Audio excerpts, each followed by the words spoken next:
Plants getting buffed or nerfed in vanilla is exceedingly rare. I want to preface this by saying that most of the time plants get changed by accident in vanilla, and this won't be a documentation of every time this happened. Instead, this will be a showcase of the times a few specific plants got really significant changes, mostly buffs, that will be relevant, and some that aren't. A while back, they buffed a ton of plants. 4 actually, but way before that, they buffed Torchwood.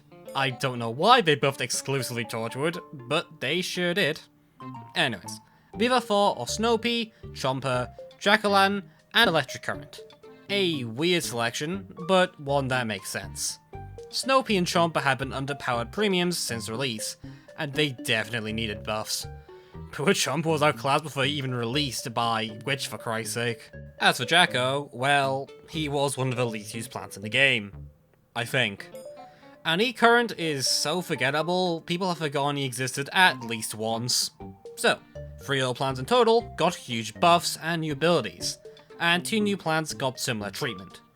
A logical set, though I feel bad for plants that got lost without these kinds of buffs. Mostly Peanut, probably the stupidest plant they have ever made. A few of these plants get changed in mods of the game, and so I will also compare these to what vanilla has done, as I go along. I think this should make enough sense, and with that said, let's start. I will be looking at these plants in this order shown on screen, so yeah, we've got a lot to cover, so let's get started with Snowpea.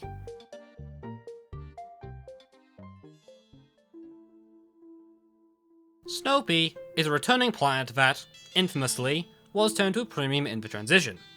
However, on original release it didn't change at all from Plant vs Zombies 1, bar a small cost buff to 150 Sun. I shouldn't really need to go into why this is bad, but by PvZ2 standards this is very weak. You really can't use this thing on old versions without it being severely underpowered, and the existence of Cold Snapdragon especially is very relevant to just nail in how bad this thing used to be. Single target chill just isn't very relevant. So, they gave Snowpea 2 very key buffs.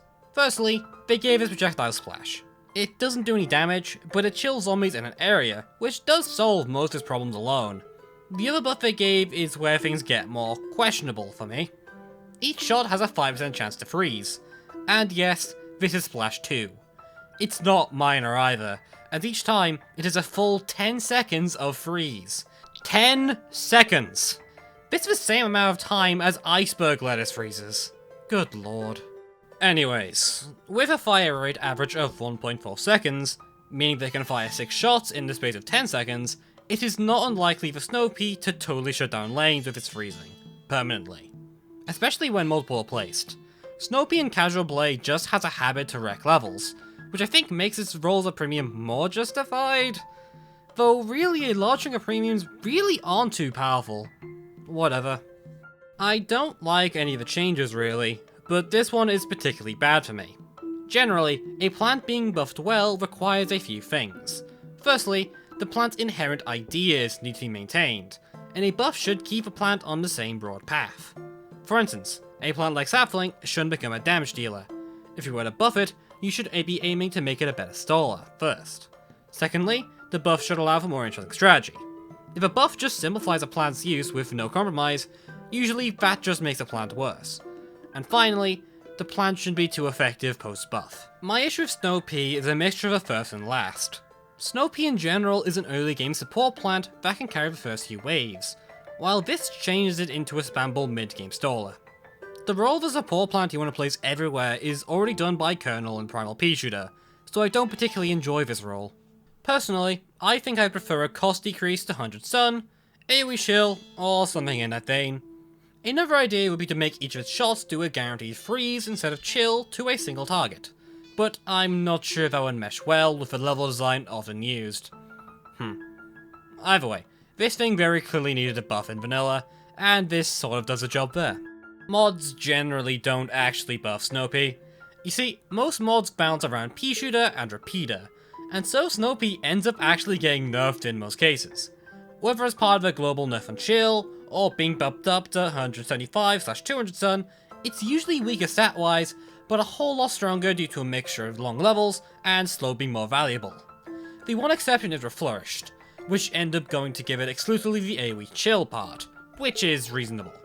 Generally, in Reflourished, stall is easily spread above sapling, which remains 75 sun, which is why it needed a buff. Anyways, let's continue with the PvZ1 boys, and move on to the other day plant, Chomper.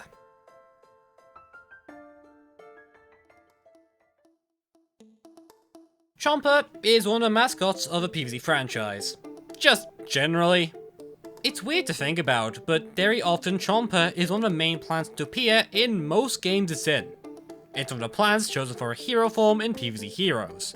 It's a playable class in the shooters, and overall is super iconic, being the third mascot after Pisha and Sunflower, as far as I can tell. It's also historically really bad in the tower defense games. Go figure. In PvZ2 especially, it has a really bad habit of being outclassed by the 10,000 other Chomper clones. This isn't a joke. There's an entire subset of plants which seemingly only have a job of being better than Chomper. Snappy, Toadstool, Witch, Olive Pit, even stuff like Snowpea to an extent.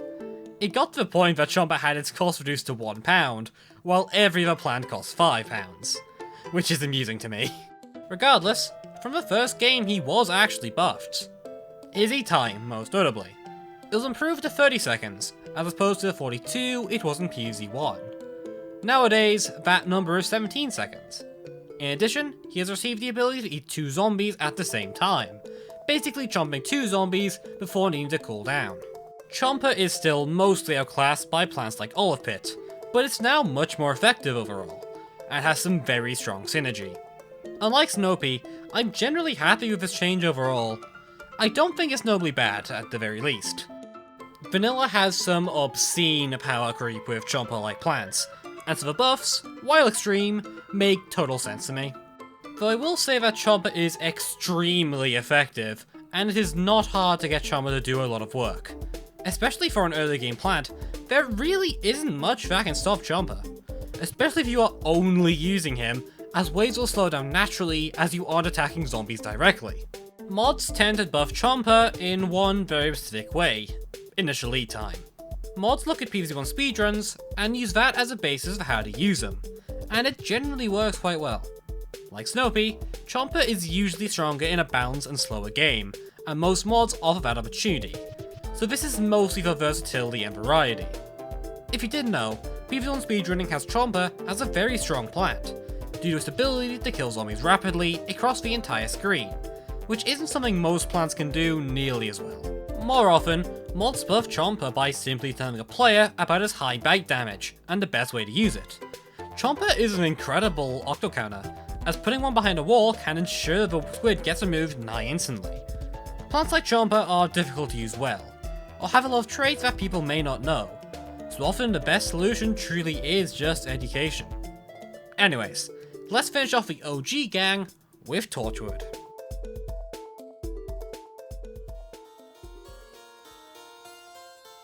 Torchwood is the final plant of this set that originates from PvZ1. It was also changed a very long time ago, to the point that a lot of people watching this video may not know that originally it didn't have a lot of traits it has now.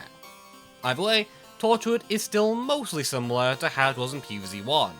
It can still only turn peas into fire peas. Also, as an important note, Torchwood's fire peas no longer have splash. They have never had splash in Plants vs Zombies 2, and only have splash in Plants vs Zombies 1. This was a major part of Torchwood in Plants vs Zombies 1, and is the main reason Torchwood was weak in the sequel. So, they gave Torchwood an absolute ton of buffs. Like, way more buffs than any other plant in the game. Not giving a splashback though. Rip Torchwood.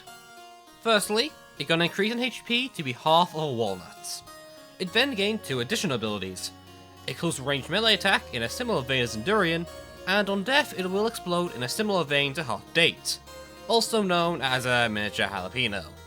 The death damage is fairly minor, but still important to keep in mind when playing with Torchwood. Now, I don't like these buffs, because I don't think these really build on what Torchwood does. Being a wall does help it out admittedly, due to Torchwood needing to be in the front, but neither of the other buffs really build on the elements that make Torchwood, well, Torchwood. The death explosion definitely, It's not at all building on what Torchwood is as a plant, instead being done solely for visual flair. Personally, the more significant and arguably greater option would be to, instead, make its buffing more potent. The most obvious is giving back 5e Splash, but failing that, making it able to buff more plants would be a solid option. Some plants that could be buffed include Bowling Bulb, Red Stinger, Rutabaga, Starfruit, and so on. You could go further and make it buff catapults too in theory, by making a flame visually look taller or something of a like. There are options, and a lot of these should make up for the fact the plants they can buff are minor. Most mods just make Torchwood give 5e Splash. Unfortunately, unlike the other buffs here, there is no way to remove a death explosion, so most mods end up keeping that. And just as many keep a close range attack because they may as well. Though, notably, Eclise gives Torchwood a few more interactions. Some of these get weird, but they are there, which is worth keeping in mind.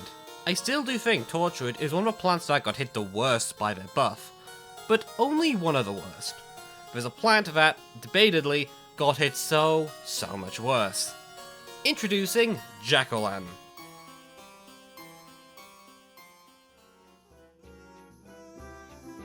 Jackolantern is probably the most infamous plant that has changed. I think to explain this, it's best to look at what Jacko is now, then look back. This will make sense. Currently, Jacko is the highest DPS plant. I think. Though its fire rate is extremely weird. It's a burst of damage that grows while Jacko is doing nothing. It takes a while to regenerate its fire, but it's a very powerful plant when its fire works. It's got a few tiles range, so it won't waste all this damage constantly. There's some issues that will arise over time, mostly in the fact that he won't wait for multiple zombies to enter his range. You know, it would be a lot better if it was manual. You could hold the ammo that has a unique charging mechanic and use it whenever you need to. Yeah, you can probably tell what I'm getting at. If not, well, Jacko actually used to be a manual plant. You'd have to tap and hold him in the past, and you had total control of a Jacko, which is extremely unique as far as manual plants go. It's also, admittedly, extremely niche and demanding. This was a very interesting element to this guy, and its current exclusion is sorely missed. At least from me. By the general rules for a good buff, this buff isn't exactly wonderful. However, this isn't really a major buff, more so a rework. It's still a fun plant to use, and I'm honestly just upset that it used to be different. Whatever, I can appreciate this change is mostly to make him more approachable, and that's totally fine in its own right. I'm just annoyed by it because I like cool plants. Pretty consistently, mods of old Jacko tend to have him work on a single touch, so he basically charges up like plants such as Coconut Cannon do. I'm not a huge fan of this either, but I can't exactly complain too much. I consider it still in the realm of reworks. I think people just don't like how it fires, I presume, which is an utter shame, but acceptable. Either way, I prefer one-tap Jacko over no-tap Jacko. I feel it's close to the original plant's concept. It's also identical to Fire God of all things. This is a Chinese plant that spreads fire when tapped in an area in front of it. This is just a weird coincidence, I don't think it means anything, but it's incredibly interesting. Especially when you consider a lot of mods also remove the ammo mechanic entirely, making it charge all at once. Wild. I will also briefly say that a few plants, when brought over to the Chinese version, got some very significant changes. A few plants got buffed, a few plants haven't, and a few plants got totally reworked, such as Aloe or Hocus Crocus. I don't know enough about the Chinese version, but it's incredibly different, and I feel I should bring them up while I was on the subject.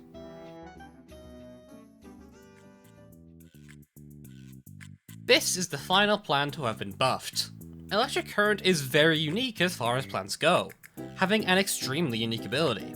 Electric Current has a weak melee attack alone, but in the group they can connect, dealing AoE damage across with other currents. It's super unique, and thankfully, this trait wasn't removed at all or tampered with when it got buffed.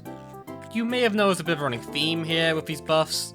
Don't worry, I'll touch on it soon. Anyways, Electric Current was rarely used, mostly due to scarcity and lack of power. Electric Current needs specific support to work, and I think this is where things get worse for it.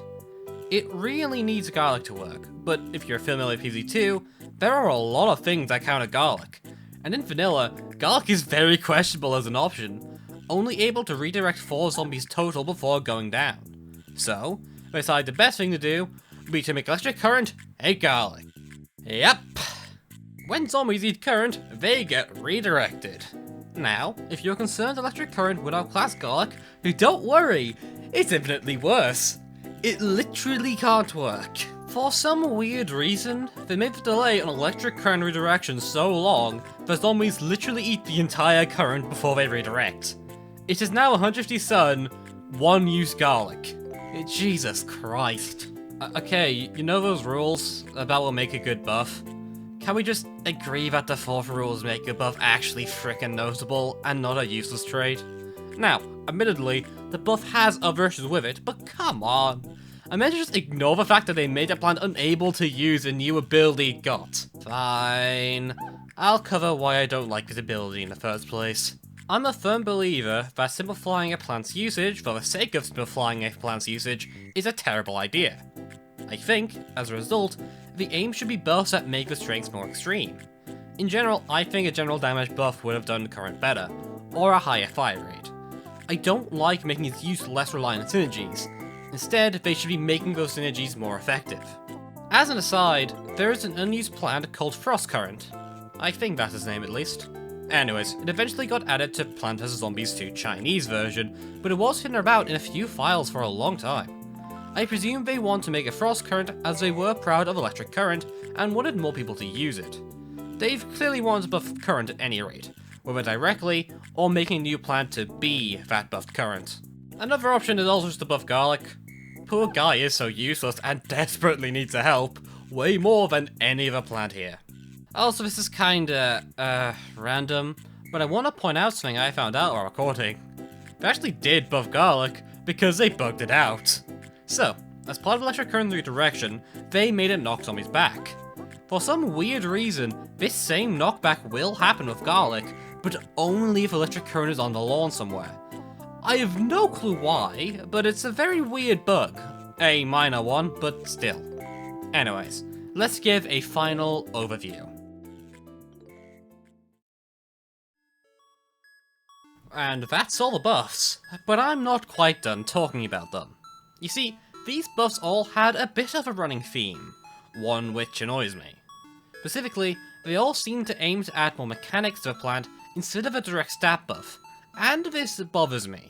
See, I think there's a vague stigma around PopCap that plants must be made more complicated or be given more abilities instead of being given better stats.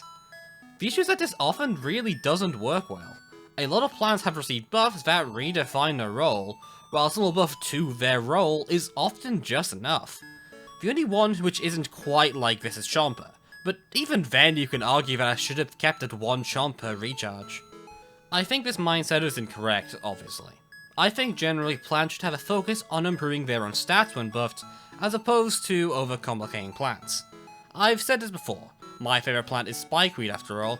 I'd rather plants be kept simple, yet be effective at what they do.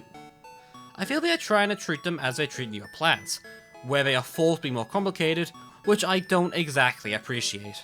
Mods generally buff plants a lot more often, so obviously they tend to mostly do stats. Occasionally plants do get straight up reworked, but this isn't the most common thing on Earth. I think there's a time and a place for rework, but I don't think this is well done in most of these cases. I think for a lot of plants, there needs to be an understanding of their purpose and an aim to push that further. If a plant's purpose is questionable, that's the point a rework may be in order. I won't go in depth here, but plants like Eclise Dandelion come to mind of plants that should and shouldn't have been reworked, as it was reworked several times. Back to vanilla though, I think a lot of these plants should have mostly been buffed in other ways, but I can appreciate the impossibility of it. I say this often, but vanilla, especially at this point, it's a totally unbalanced mess, with plants like Pokra, Puffball, and Gumnut running around in the same game as plants like Garlic, Nightshade, and Springbean. It's just a mess, so I can imagine any attempt to approach it would result in weirdness, so I can't exactly blame the developers here. There's not a great way to do this. Vanilla's core isn't in a great state for this stuff, yet I think it's important to bring this stuff up. Anyways, let's call it there. Overall, I think the buffs need some improvement, but I hope I've made my points clear. Maybe at some point I could look at PvZ balancing more specifically, God knows. Either way, this has been Creeps. and have a good one.